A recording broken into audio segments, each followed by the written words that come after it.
ஒரு வாழையில போய் வாழை போய் அறுக்கிறாங்களா போய் சொல்றாங்க ஐயா காவலுக்கு வச்சிருக்கீங்க ஒரு 7 பேரு காவலை பாத்தீங்கன்னா ரொம்ப தப்பா அவங்க காவலே சரியில்லை வாழை போய் வர காவல அப்படிப்பட்ட காவல் காத்து வராங்க வாழை போய் என்ன காவல் காட்டாங்க காவலுக்கு அப்படின்னு சொல்லி அவங்க வீடு விட்டு உடனே சரி சப்தத்தை வச்சிருந்து 7 பாலங்களும் நினைக்கிறாங்க இன்னொரு வாழை போய் வர காவலையே மன்னனோட கேட்டா என்ன சொல்றது தெரியாம அம்மா பத்திரகாளி அம்மா நினைக்க தாயா ஆவட்ட பத்திரகாளியம்மா என்ன சொல்லுறா தாயே மகனே அதாவது என்ன கஷ்டமா அம்மா வந்து நிப்பேன் கவலைப்படாத எப்பவுமே அம்மா சொன்னது ஆதரவு ஆமா சொல்லுங்க எந்த வாழைப்பழம் அறுத்து போட்டாங்க அதுல போய் திருடி அள்ளி போடு அது என்ன நடக்குது அப்படின்னு சொன்ன உடனே அம்மாவுடைய வாக்குப்படி அம்மாவுக்கு ஒரு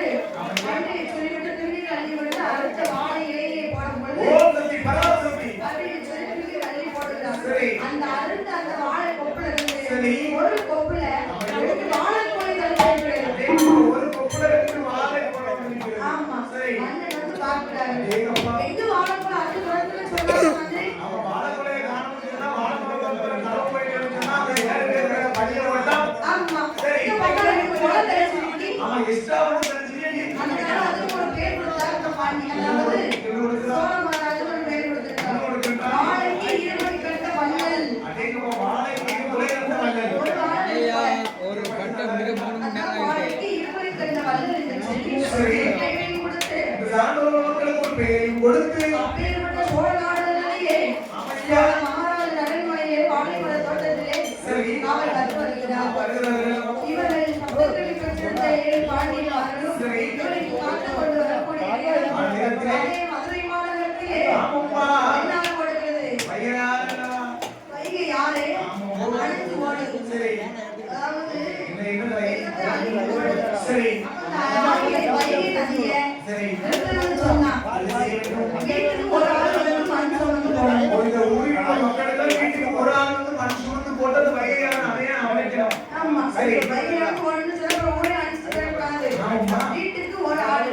நானோ பெண்ணோ கண்டிப்பா ஒரு குத்து மண்ணை கொண்டு போடணும் ஒரு குடை மண்ணு சுமந்து போட்டாக்கா சரி அப்படின்னு சொல்லி பாண்டியன் மன்னன் உத்தரவிடுறாங்க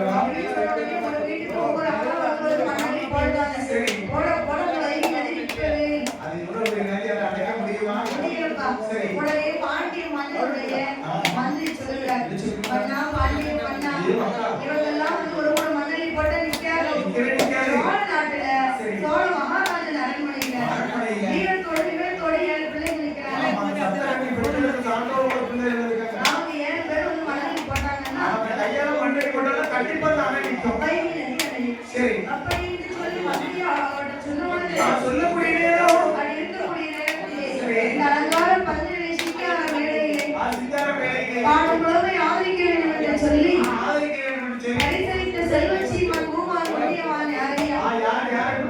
முதலை குலமான நகரத்தில் உப்பராமி அம்மானுடைய வாசலிலே நாடக முதலிட்டு பார்க்கப்பட்ட பரிசளித்த சீமான் மரியாடுபார சுடலை கோபுரத்தாடி நம்ம மாமா மருமவான